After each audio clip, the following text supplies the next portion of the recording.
ကြည်မှုရှိနေတဲ့လူတစ်ယောက်ကစကားပြောလို့ရှိရင်ဝယ်တူပေါ်မှာကောရောင်းတူပေါ်မှာဩဇာညောင်းတာပေါ့နော်ဒီလက်ရှိ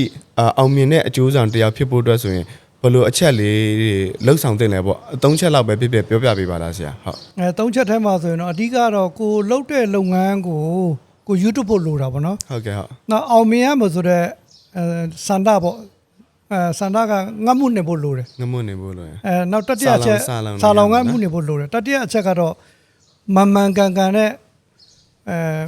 အမားမလုပ်ဘဲနဲ့သူများယုံကြည်မှုဖန်ဆားနိုင်တဲ့ဟာမျိုးကိုလုပ်နိုင်ဖို့လိုတာပေါ့ဟုတ်သုံးချက်ကရေးကြည့်ပါသုံးချက်အရေးကြီးဆုံးပဲဒါဆိုလို့ရှိရင်ကျွန်တော်တို့ခုနလိုမျိုး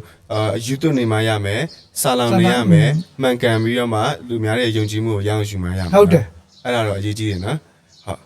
ဟုတ်ပြီးတော့အခုနောက်တစ်ခုကကြတော့ကျွန်တော်တို့ဒီအကျိုးဆောင်လုပ်တဲ့ခါမှာကြတော့ကျွန်တော် negotiation ပိုင်းပေါ့ဒီညှိနှိုင်းဆောင်ရွက်မှုပိုင်းပေါ့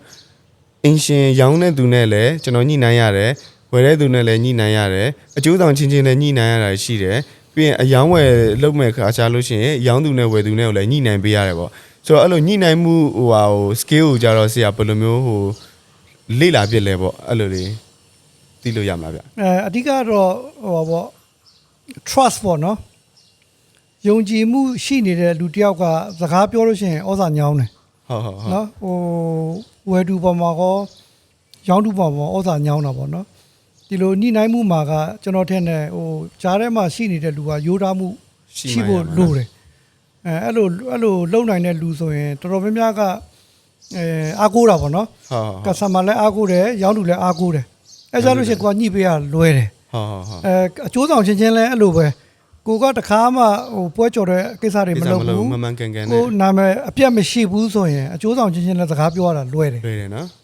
ဆိုတော့အဓိကတော့ကိုကမှန်ကန်နေဖို့ယုံကြည်မှုပဲ